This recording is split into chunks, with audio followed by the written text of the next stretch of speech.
Bonjour au peuple de Dieu. Je suis très heureux de cette occasion que vous m'avez offerte.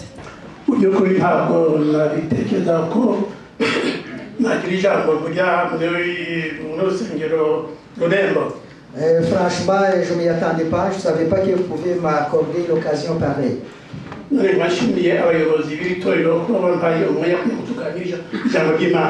que je remercie les dirigeants de cette église pour m'avoir accordé cette occasion. C'est la première fois que je suis arrivé au Canada. J'ai vu qu'il y a beaucoup de Rwandais et d'autres chrétiens. Et pour ça aussi, on remercie Dieu.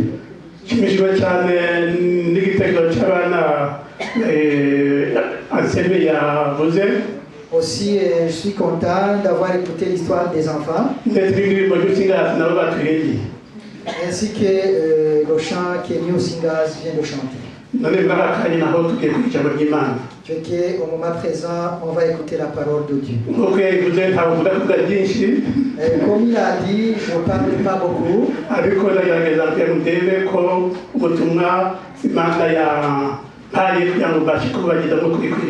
Mais je vais essayer pour que le message que Dieu m'a donné puisse vous parvenir. Et comme j'ai vu sur le feuillet,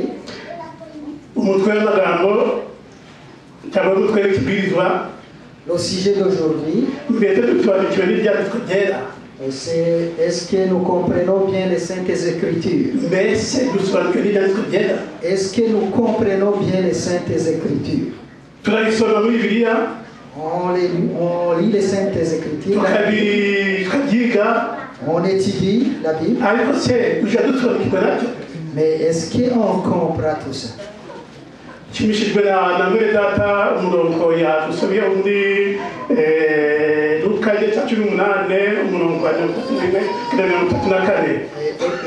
heureux suite à la lecture du verset que notre frère nous a lu dans Luc 18, verset 31 à 34.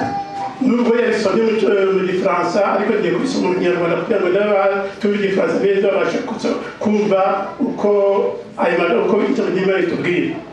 l'a lu en français, mais lui, il veut lire ça en Kinyarwanda pour que ceux qui ne comprennent pas le français puissent donc bien comprendre qu'est-ce qu'on dit dans ce passage.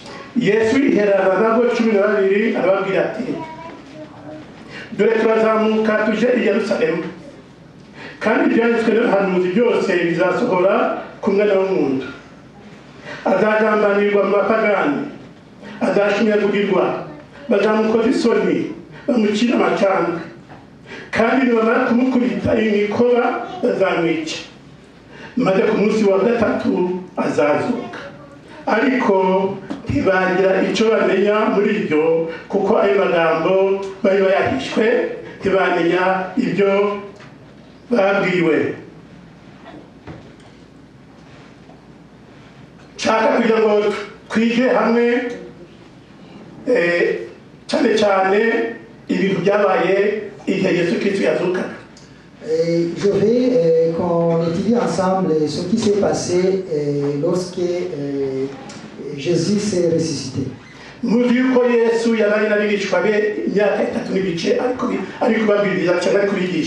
savez que Jésus est resté 3 ans et demi avec ses disciples en train de les prêcher.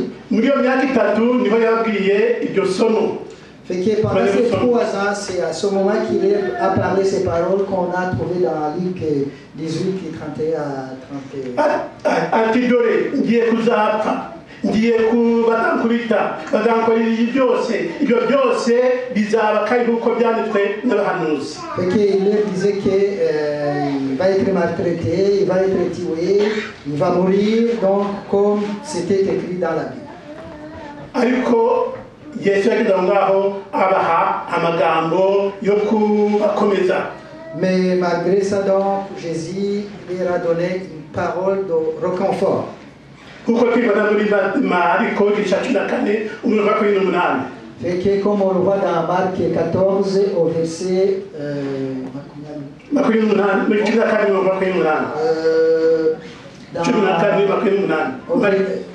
dans Marc 14 au verset 28.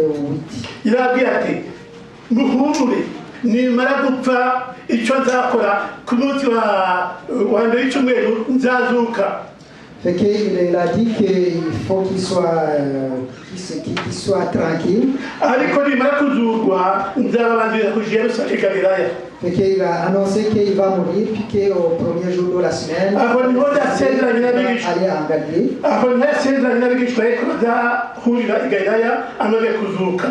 Fait que c'est à ce moment qu'il a promis aux Israélites qu'il va se rejoindre en Galilée après ça. Fait qu'il leur a demandé de pas donc être fâché par ça. Fait que, mais il les a invités dans 3 jours de se rencontrer en Galilée, puisque c'est là qu'il allait se retrouver. Mais est-ce que c'est comme ça que les disciples l'ont cru? On va voir comment ça se passe. À cette journée-là, qu'est-ce qui s'est passé? Et lorsque Jésus était ressuscité, comment ça s'est passé? On va regarder dans Luc 21. Donc, Luc 24, verset 13.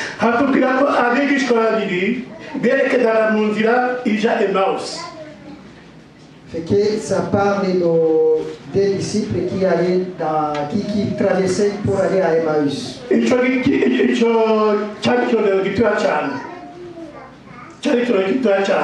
c'est un petit exemple. Et comparativement à Jérusalem.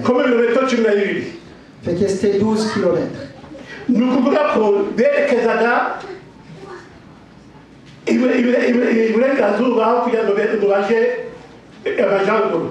Fait qu'ils avaient pris un chemin contraire de là où est-ce qu'ils devaient aller. Fait que Galilée se trouvait au nord. Kuko twibona abigishwa babiri ba cyane cyane izina ry'umuntu umwe bavuga yitwaga Cléopas. Fait que comme on le voit parmi ces 2 disciples, il y avait un qui s'appelait Cléopas. Il a écouté une chute là.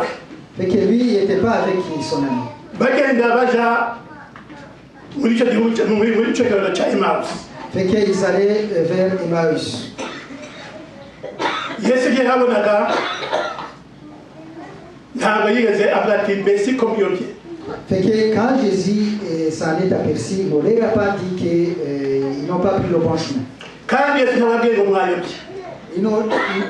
Et Jésus n'a pas dit que les gens sont perdus.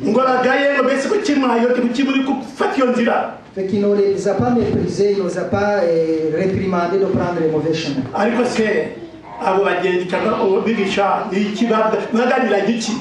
Mais ces disciples, qu'est-ce qu'ils parlaient entre eux?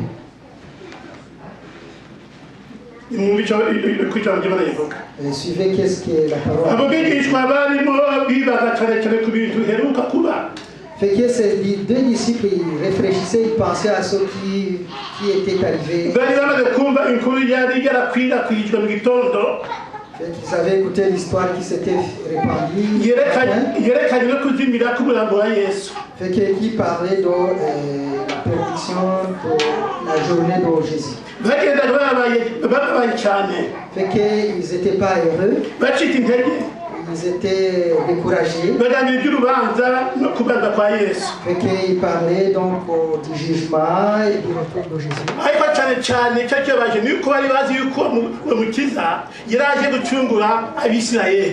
Mais ils n'étaient pas contents parce qu'ils savaient que Jésus venait sauver les Israélites. ariko hari hashize iminsi 3 byose Yesu Kristo amaze gupfa. Mais ça venait de passer 3 jours après la mort de Jésus-Christ. Bibwira yuko umurambo wa Yesu Kristo barawubona. Fait qu'ils croyaient qu'ils vont voir donc la dépouille de Jésus-Christ. Cyangwa reka twibutse ku munsi wa mbere byagenze bite mbese. Qu'est-ce qui s'est passé la première journée? Kare museke. Fait que très tôt le matin, Ku munsi wa mbere w'icyumweru la première journée de la semaine, abagore benshi bazindukira kumva bagiye kuzana ibihumbi benshi bagiye gushiraho ibihumba neza kumva ku mubiri wa Yesu. c'est qu'il y avait des femmes qui se sont présentées Kuko ku munsi à la tombe. nyuma w'isabato, ku munsi wa nyuma w'icyumweru, ku munsi wanzira isabato, Parce que donc la première journée avant le sabbat, bashaka kusiga umubiri wa Yesu. fait qu'il fallait qu'ils aillent embaumer le corps Ahandi ko de bise nuko Jésus-Christ. bwari bwije, Mais puisque c'était la nuit, ntabwo babashe kubikora. et ces femmes n'ont pas fait ça. Bati tuzabikora ku munsi wa mbere w'icyumweru. Et qu'ils se sont dit qu'ils vont faire ça la première journée de la semaine. Nuko kuba munsi kuko twabivuze ku munsi wa mbere w'icyumweru, Et comme on a dit, le premier jour de la semaine, babagore bagiruka kare mu gitondo et que les femmes se sont présentées très tôt le matin kugira ngo bajye gusiga umurambo wa Yesu. pour aller embaumer donc le corps de Jésus-Christ. Baragenda Mais lorsqu'ils sont arrivés, bageze mu nzira en chemin, baravuga bati ko bashyizeho igitare, ninde urabasha kudukora icyo gitare kugira ngo dusige umurambo wa Yesu. fait que les femmes se sont dit, puisqu'ils ont mis une grosse pierre, qui va pouvoir l'enlever pour aller embaumer le corps de Jésus-Christ. Mu gihe bibazaga batyo, Mais pendant que les femmes pensaient, parlaient de ça, hari ibishitsi byinshi. fait qu'il y a eu des tremblements. Ibishitsi rwose biraba maze iyo mbaraga yatumye cya gitare kiva ku mva. Fait que il y a eu un tremblement qui a fait que donc la grosse pierre soit enlevée de la tombe. Barebye mu mva babura umuntu. Fait que elles ont regardé dans la tombe, Baribaza bati byagenze bite? ils n'ont rien vu, puis ils se sont demandé qu'est-ce qui s'est passé. Mbese Yesu yazutse cyangwa bamwibye? Fait qu'elles se sont demandé est-ce qu'il est ressuscité ou les gens sont venus chercher son corps. Bakomeza kubaza byinshi. Fait qu'ils se sont beaucoup réfléchis, ils ont beaucoup pensé. Maze bagiye kubona babona umuntu uhagaze aho ngaho cyangwa umumarayika. Fait que par la suite, les femmes ont vu un ange là-bas, puis qui leur a dit, Ndi icyo mushaka. je sais ce que vous cherchez. Mwebwe mwigira ubwoba. Fait que n'ayez pas peur. Ndi yuko mushaka Yesu wabambwe. Je sais que vous cherchez Jésus-Christ. Ntari hano yazutse. Il n'est pas ici, il est Nk'uko ressuscité. yabivuze. Comme il avait dit. Nimugende vuba. Fait que retournez chez vous. Mubwire abigishwa yuko yazutse. Allez annoncer aux disciples que Jésus-Christ est ressuscité Kandi azabanza kujya i Galilaya. et qu'il s'en va à Galilée. Iyo niho muzamubona dore ndabibabwiye. Fait que allez-y là-bas, vous allez le voir, je vous le dis. Mugende mubwire abigishwa ko bagomba kujya i Galilaya. Fait que allez dire aux disciples qu'il faut qu'ils aillent en Galilée. Mariko we hari akantu gatoya yashizemo yongeye kuri ubu butumwa. Fait que quand vous regardez dans Marc, il y a quelque chose, une petite chose qu'il a ajouté dans cette prophétie.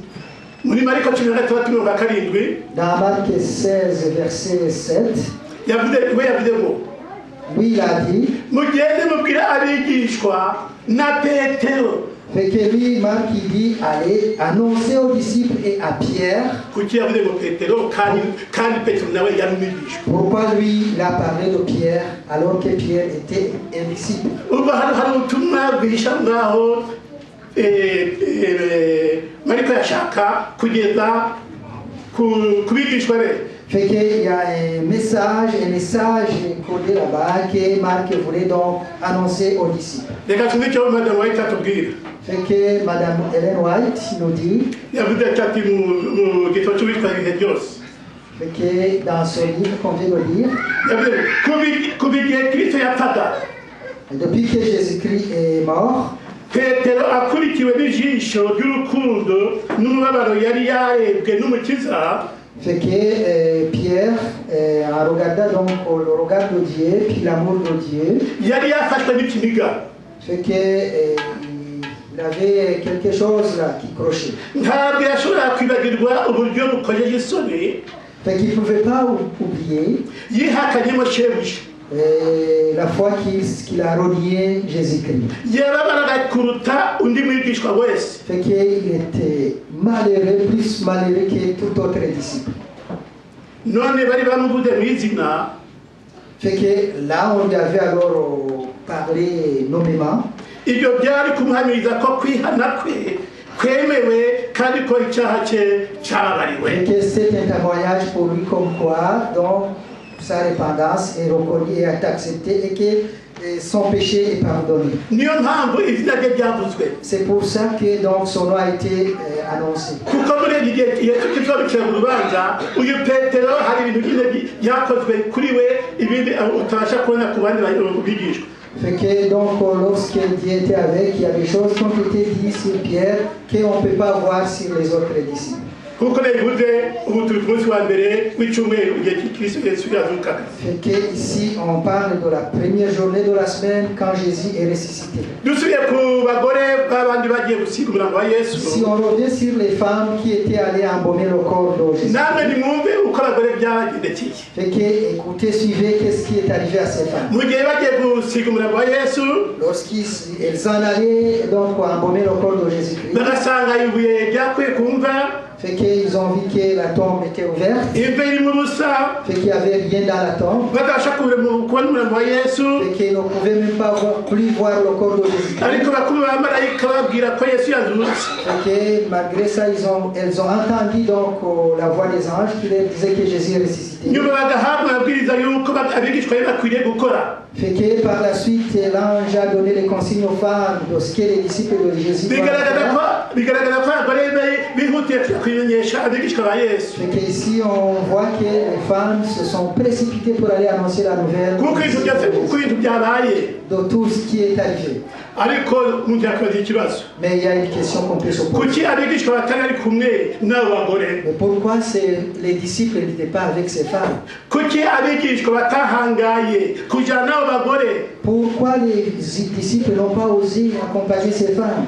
Kugira ngo muri umuseke, kugira ngo mukarekane mu museke, kugira ngo barebe ko ibyabaye koko ibyo babwira biri. Pour aller au moins, donc, aller voir de leurs propres yeux, aller témoigner si ce qu'on leur a dit. Ndetse no kureba uburyo bajyana kugira ngo basige umurambo wa Yesu. Fait que nos fils qui accompagnaient les femmes pour aller embaumer le corps de Jésus.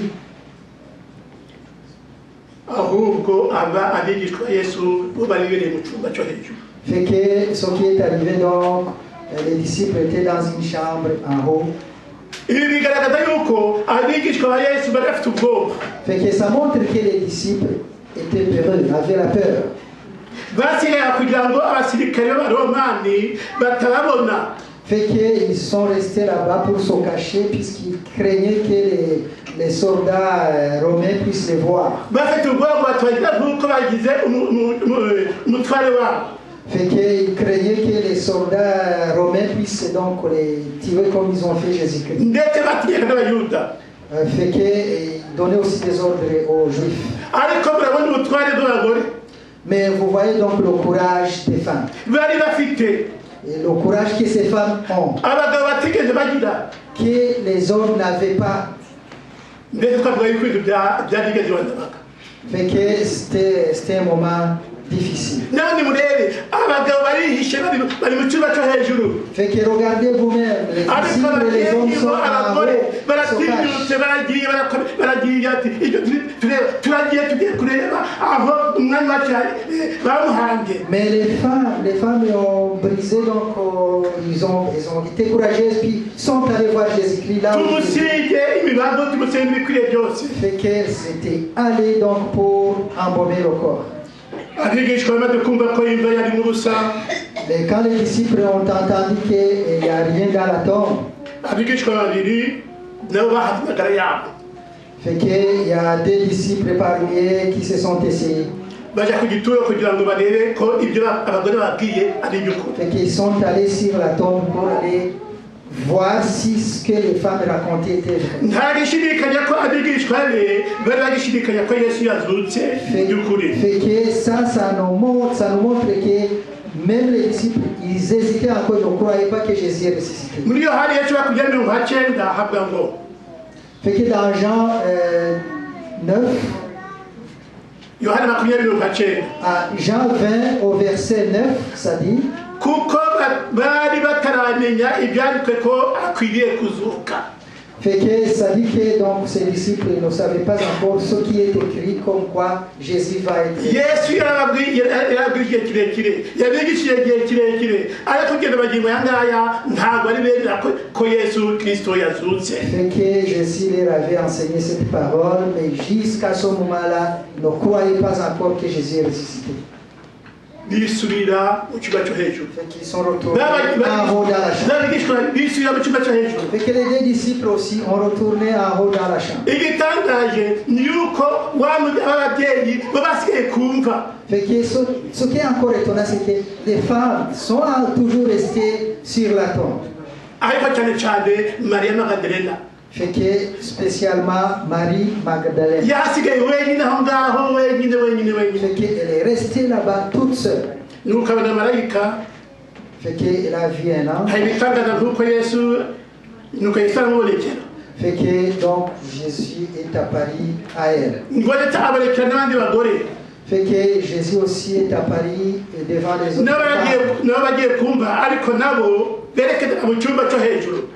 Fait que même elles aussi, donc elles allaient se diriger vers la chambre. muri ako kanya Yesu ahura nabo arababwira ati Fait que à ce moment Jésus les a croisés puis il leur a dit, mwitinya nimugende mubwire bene data baje i Galilaya niho bazambonera. fait que il a dit aux femmes, ne craignez pas, allez dire aux autres, allez-vous tous en Galilée et c'est là que vous allez me rencontrer. aho murahabona amagambo y'uruhurirane. Fait que ici il y a des paroles un peu compliquées. y'ubutumwa Yesu yatumye ku bigishwa be. Fait qu'il y a un message que Jésus envoie à ses disciples. umumarayika yabwiye abagore ati Fait que l'ange a dit aux femmes, nimugende vuba mubwire abigishwa be yuko yazutse allez-y annoncer aux disciples que Jésus est ressuscité. kandi ko azabanziriza kuja i Galilaya Et il faut qu'ils aillent en Galilée. nk'uko tuva muri Matayo 28:7. Comme on le trouve dans Matthieu 28 au verset 10. Mariko nawe yatubwiye ubutumwa buhwanye n'ubwo marayika nawe yabwiye abagore. Fait que Marc aussi nous annonce la même nouvelle que celle que l'ange a racontée aux femmes. ati nimugende mubwire abigishwa be na Petero muti arabanziriza kuja i Galilaya. Allez-y dire aux disciples et à Pierre iyo niho qu'ils aillent en muzamubonera Galilée. nk'uko yababwiye. Et que c'est là que vous allez le retrouver comme il vous a dit. Ibi bigaragaza ko ubutumwa bwari busobanutse kuri twe. Ibyo bigaragaza ko ubutumwa bwari busobanutse. Fait que ça montre que le message était clair. twebwe abagize amahirwe yo kumenya ibyabaye. Fait que le message est clair pour nous qui savons qu'est-ce qui s'est passé. ibyo Yesu yavuze mbere atarabambwa. Fait que nous qui savons ce que Jésus a dit avant même qu'il soit crucifié. Yesu hangaha turavuga yuko Ici on voit que Jésus yavuze ati ntibikabahangayikishe. fait qu'il a dit ne vous fatiguez pas. ntibikabahangayikishe na busa. Ne vous fatiguez pas pour rien.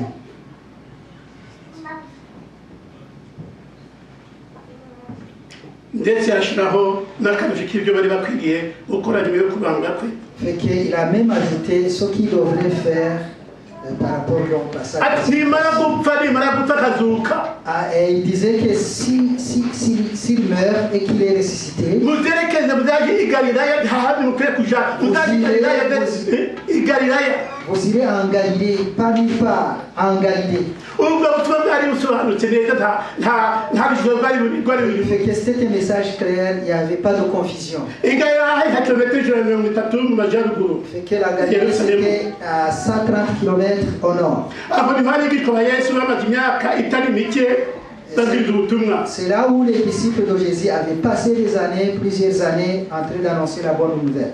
abigishwa ba Yesu bose bakomokaga i Galilaya. Fait que même tous ces disciples, ils avaient l'origine de la Galilée. Uretse Yuda Isikariota wakomokaga i Yudea. Sauf Judas Iscariote, donc dont l'origine était en Judée. Aho i Galilaya niho abigishwa ba Yesu bagomba guhurira nawe amaze kuzuka nk'uko yari yabwiye. Fait que c'est là que ses disciples devraient aller après sa résurrection, comme il avait annoncé. Ariko umuntu yakwibaza ati niki Kleopa yakoraga n'inshuti ye ko bagomba bajimawusi ko bagomba gukurikira ibyo Yesu yabwiye bakoraga iki? Fait que là vous pouvez vous demander pourquoi Cléophas, qui était un ami de Dieu, allait à Emmaüs au lieu de suivre donc ce que Dieu avait dit d'aller en Galilée. Qu'est-ce qu'il faisait? tugarutse ku byabaye mu izuka rye intambwe ku yindi. Si on fait un retour sur sa résurrection, pas par pas, dushobora kubona ikintu giteye amatsiko. fait qu'il y a quelque chose qui questionne. Nta munsi n'umwe cyangwa ntabwo Yesu yigeze abonekera umwe mu bigishwa be. Fait que Jésus ne s'est jamais montré à un seul disciple.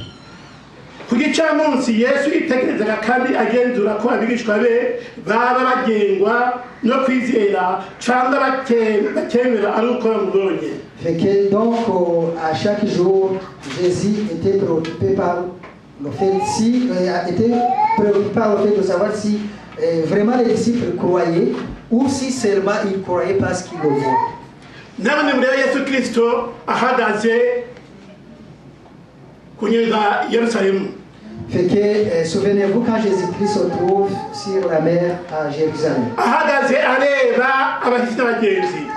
Fait que quand Jésus regarde tout le monde, tous les visiteurs qui sont là. Bari kwerekeza amajyaruguru y'i Yerusalemu.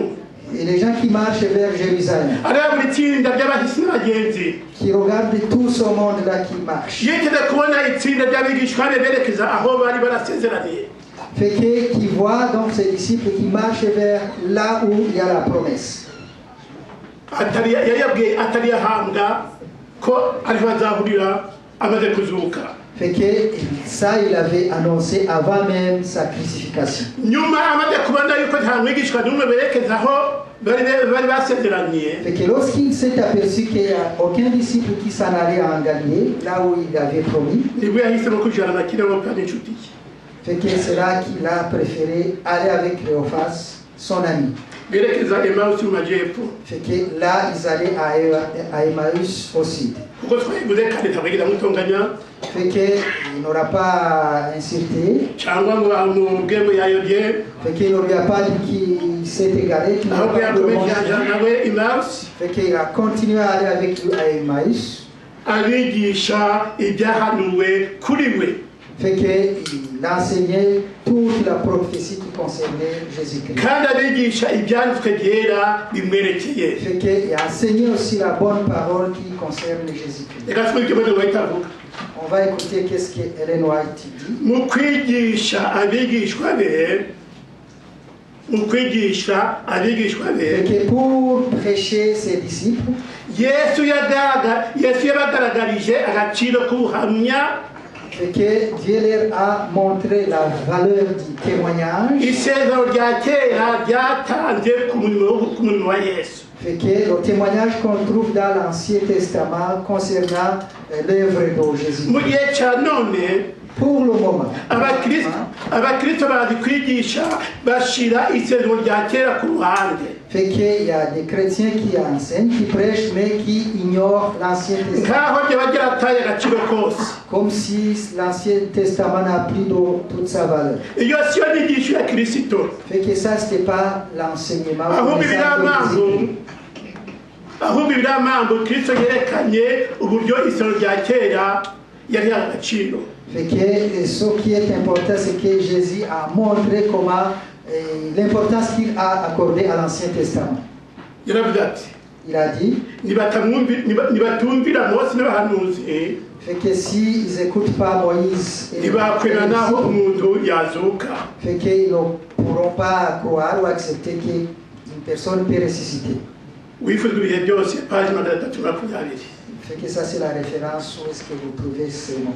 Murabona kandi ko na nyuma yo kuzuka kwe Fait que si on regarde après sa résurrection, abigishwa ntibari bagasobanukiwe n'ibyabaye muri icyo cyumweru. fait que même les disciples, ils n'étaient pas convaincus, ils ne comprenaient pas ce qui s'était passé. ntibamenye ko wari umugambi w'Imana ko Mesiya yagombaga gupfa nyuma akazuka. Fait qu'ils ne savaient pas que c'était le plan de Dieu, que Jésus allait mourir puis ressusciter. Yesu yakomeje kubasobanurira maze Kleopa na mugenzi we berekeza i Yerusalemu. Fait que Jésus a continué à expliquer à Cléophas et son ami, mais ils ont continué à aller nuko bakomeza baja i Yerusalemu kwibwira nabo abigishwa be. fait qu'eux aussi, ils sont allés à Jérusalem pour annoncer la nouvelle aux disciples. Mariko 13:13 Fait que dans Marc 16, verset 13, nabo avuga ngo nabo basubirayo babibwira babandi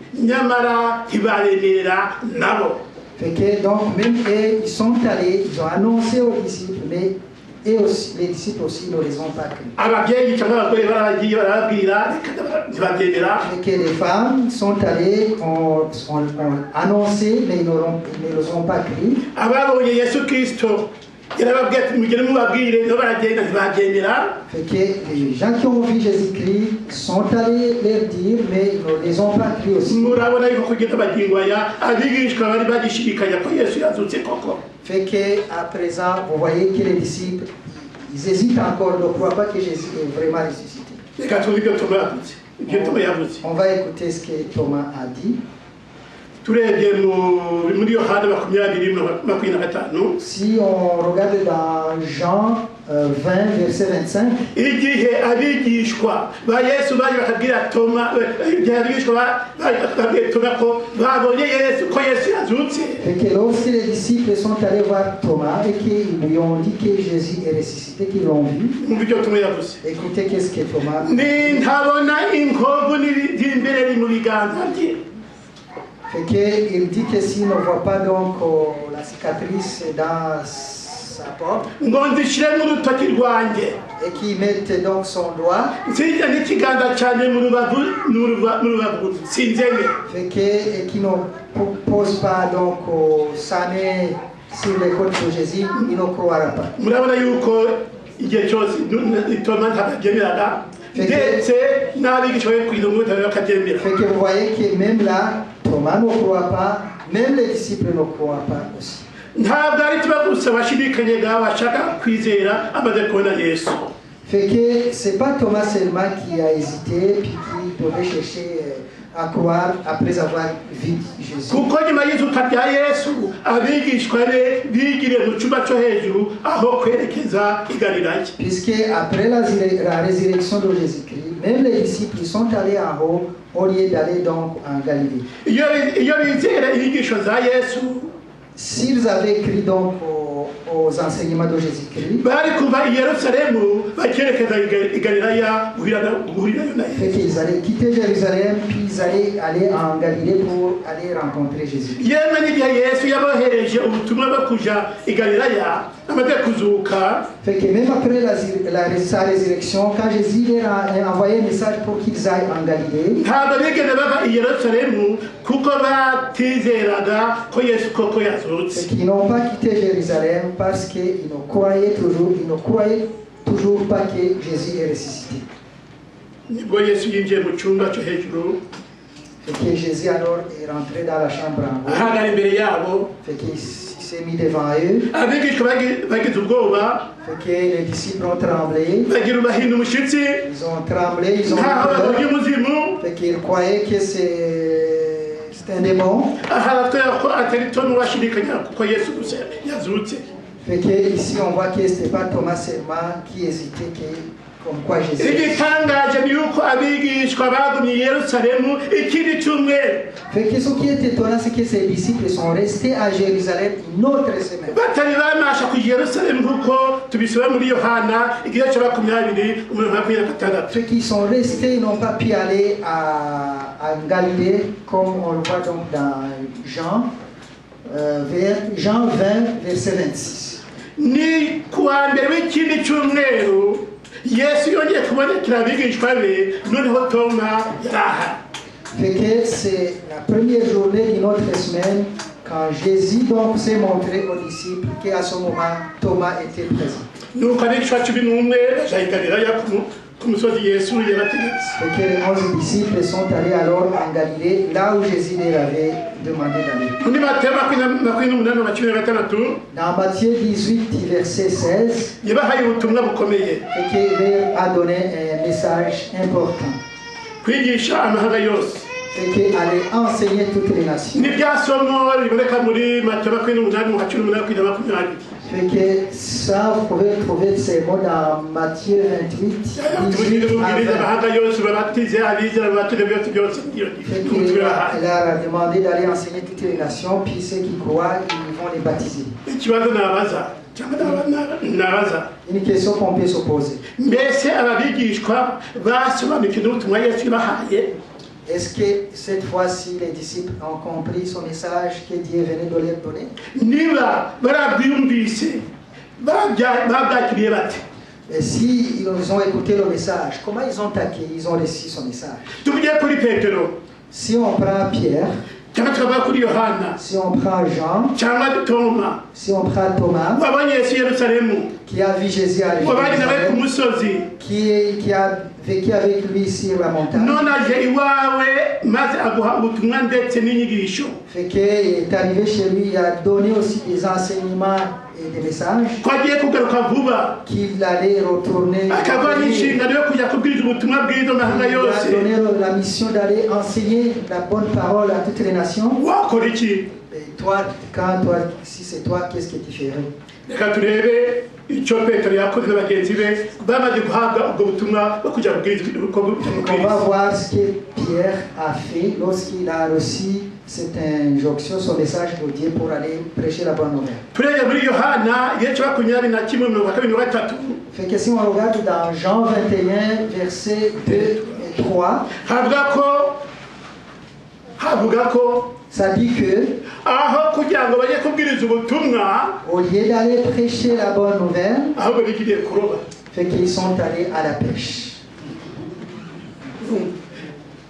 rwose njya nibaza mbese yarigishwa ba Yesu koko ibyo Yesu yagiye ababwira byose bagiye babyumva barabisobanukirwa basobanukirwa n'ijambo ry'Imana. Fait que lui, il se questionne vraiment. Les disciples de Dieu, tout ce qu'il avait annoncé, tout ce qu'il avait enseigné, est-ce que vraiment ils comprenaient ça?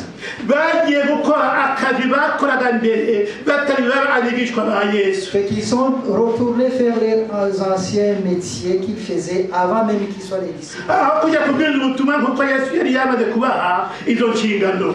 Fait qu'au lieu d'aller prêcher la bonne nouvelle comme Dieu donc leur avait demandé, no muri twe hari abameze nk'abo bigishwa bagishidikanya icyo ijambo ry'Imana ryigisha. fait que parmi nous aussi, il y en a donc qui sont comme ces disciples qui hésitent encore par rapport à la bonne nouvelle. Yesu yaduhaye isezerano ko azagaruka vuba. Fait que Dieu nous a promis qu'il revient plus vite. ariko mumenye ko Yesu ategeka atubwira umunsi n'isaha azagarukiraho. Fait que, mais rappelez-vous qu'il ne nous a pas dit la journée ni l'heure. niyo mpamvu dukwiriye guhora twiteguye. Fait que c'est pour ça que nous devons nous préparer à tout le moment. ibi binyibukije cyane cyane iby'umugabo cyangwa pasiteri wabwirizaga witwa Harold Kanding. Fait que ça lui rappelle donc une prédication d'un pasteur qui s'appelait Arwin. yari afite family radio. Fait qu'il avait une radio familiale. wahanuye ko Yesu azagaruka tariki 21 Gicurasi umwaka w'ibihumbi bibiri na cumi na rimwe. Fait que lui il avait donné cette date, que c'est à cette date que Jésus iyo allait radio revenir. icyo gihe nakundaga kumva radio ya shortwave. Fait qu'à ce moment il écoutait les ondes courtes. aho nashyiraga hose numva iyo radio aho nshyize hose kumva iyo radio kandi abwiriza yuko Yesu Kristo azagaruka tariki 21 z'ukwezi kwa gatanu umwaka w'ibihumbi bibiri na cumi na rimwe. Fait que partout où il mettait donc il écoutait la radio, c'était son message de son pasteur qui disait que Jésus allait revenir donc le mois de mai, le 5 du mois de mai en 2011. igitangaje ndabyumvise no mu Kinyarwanda. Fait que ce qui est étonnant, même son message était annoncé dans la langue rwandaise. ijambo ry'Imana bati ntabwo tuzi umunsi cyangwa igihe. Fait que la Bible, la bonne parole de Dieu nous dit qu'on ne sait même ni le jour ni l'heure. ariko we yagati azakigi ndetse na radio na CNN nayo yarabivuze n'abashyiramo amashi. Fait que lui, le pasteur, avait donc donné la date, même l'heure, même son message est passé à CNN. Ikibitangaza nabyo umunsi rwose nataka tunendireka ko yesaras. Fait qu'à ce moment, lui aussi, donc, il était impatient, il voulait voir si Jésus va revenir. Fait que la nuit est arrivée, la nuit est tombée. Fait que ça s'est fait qu'il n'a jamais écouté son message, cette parole. Yesu Kristo azagaruka ariko ntigeze avuga umunsi cyangwa igihe dukwiye kuba twiteguye dukwiye kubyemera. Fait que chers chrétiens, si la parole de Dieu nous dit que Jésus va revenir, mais que personne ne sait ni l'heure ni le jour, nous devons croire. Uzashira ku itariki azabanywanije n'ijambo ry'Imana ryigisha. Fait que celui qui va préciser la date, il sera à l'encontre donc des enseignements de la Bible. Hariho n'abandi bakerensa ijambo ry'Imana bakerensa. Fait qu'il y a d'autres qui jouent avec la parole de Dieu. Bakavuga bati kuko twisoma muri Matayo 24:24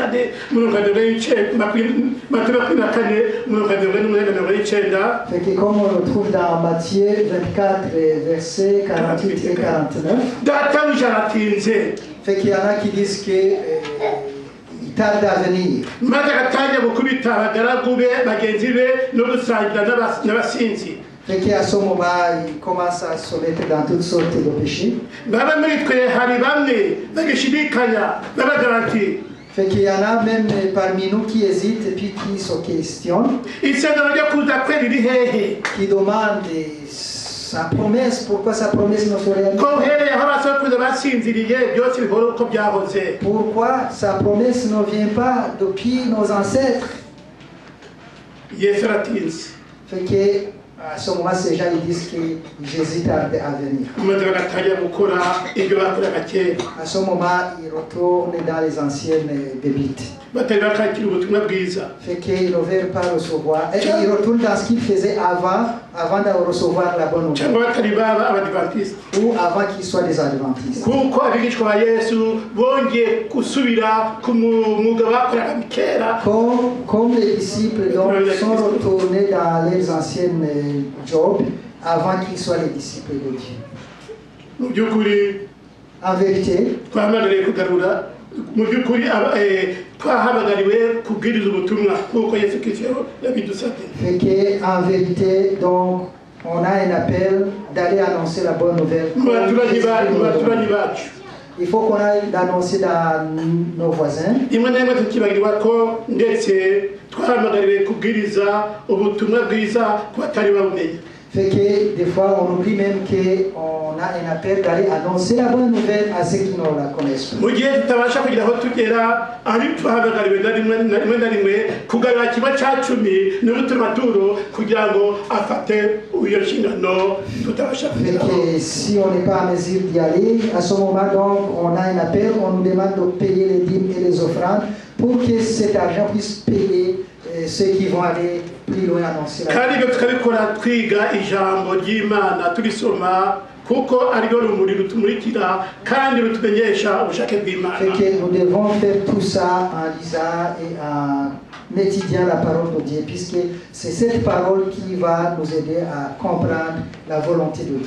dusubiye inyuma ho gato Si on retourne en arrière un peu, twabonye yuko abigishwa bagiye kuroba on a vu que les disciples sont allés à la pêche. mbese ibyo bagendekeye bite. Mais qu'est-ce qui est arrivé à ces disciples? ijambo ry'Imana ritubwira yuko bakesheje ijoro ryose baroba ariko nta n'iki n'imwe babona. Fait que la bonne nouvelle nous dit que la Bible nous dit que ces disciples sont allés à la pêche, ils ont pêché toute la nuit, mais ils n'ont pas eu aucun poisson. bavandimwe Chers amis, niba tudashize Imana imbere mu byo dukora byose si on ne met pas Dieu en avant dans tout ce que nous accomplissons, ntacyo tuzageraho. on n'atteindra rien. none se twavuga ko abo bigishwa bari baribagiwe umwuga wo kuroba?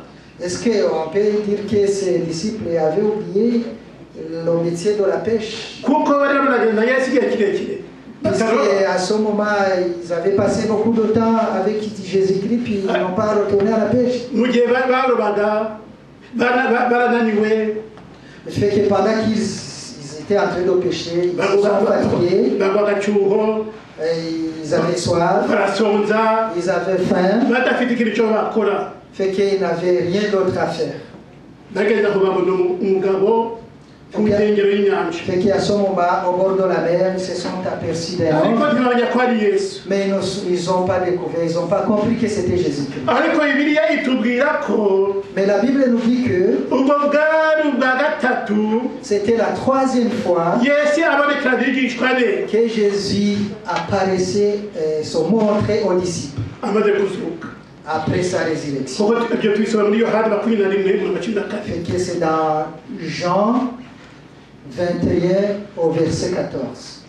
nuko ababwira maze ababwira ati ngaho nimufate inshuda zanyu nimuzijugunye iburyo Fait que quand Jésus les a vus, il a demandé de prendre leurs filets puis de les lancer à droite.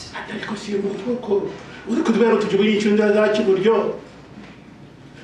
Fait que niba twazi buzi mu masoko nitujugunye inshuda iburyo koko turafata ifi koko. Fait que ces disciples, ils se sont parlé, ils se sont questionnés, ils ont dit, cette personne, son messie qui nous dit de lancer nos filets à droite, mais si on les lance, est-ce que vraiment on va attraper des ariko poissons? natwe uko biri kose uko batekereje natwe niko twatekereza niba hafi ifi iri hano amafi araba hari gute.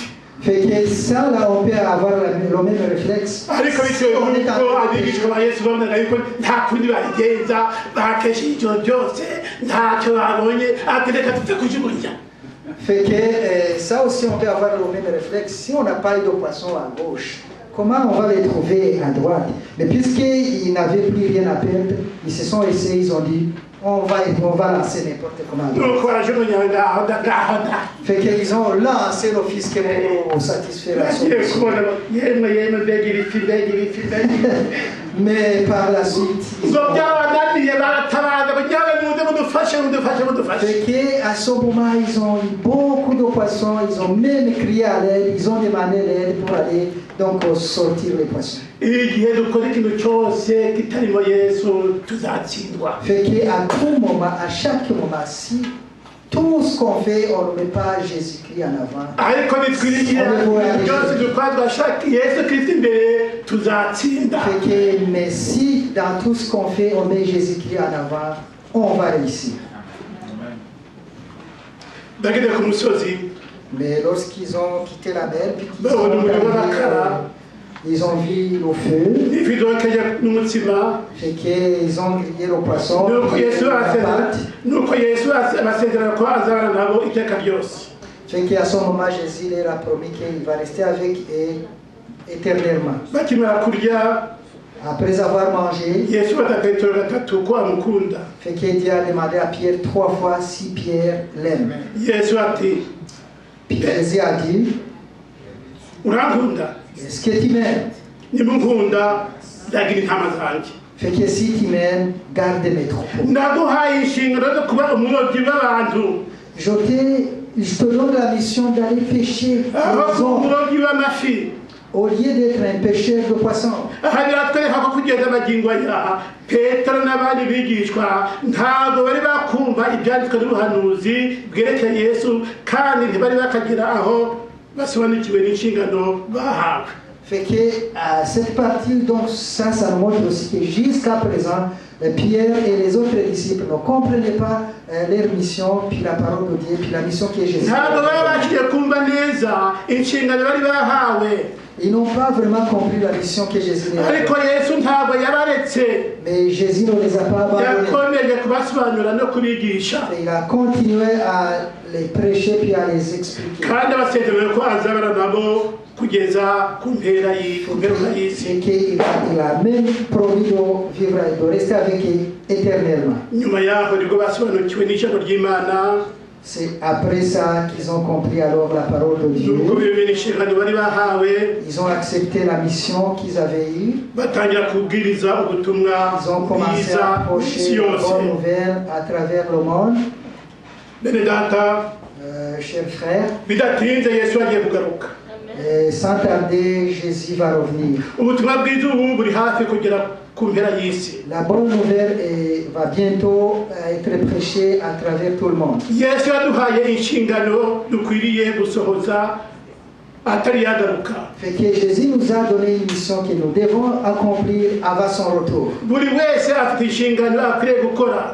Chacune de vous a une mission à faire. akwiye kuyikorera Yesu ataragaruka. Et une mission à faire avant que Jésus revienne. nk'uko abigishwa bamaze igihe kirekire batumva badasobanuye ko Yesu Kristo yazutse. Comme les disciples ont passé plusieurs jours, plusieurs moments sans comprendre que Jésus est ressuscité. ibi byatwereka yuko iby'ijambo ry'Imana bivuga byanze bikunze bizasohora. Ça nous montre que vouloir ou pas, donc la parole de Dieu va s'accomplir. niba Yesu Kristo yaravuze ngo nzagaruka, Et si Jésus nous a dit qu'il reviendra, yuko azagaruka. il reviendra.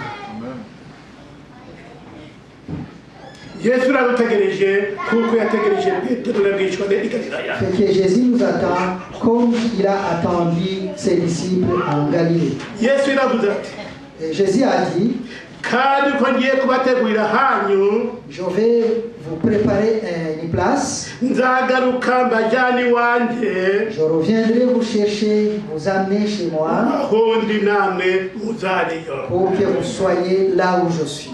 Mbese mwiteguye? Est-ce que vous êtes prêts? Imana ibahire kandi ibahe umugisha. Amen. Que Dieu vous bénisse. Amen.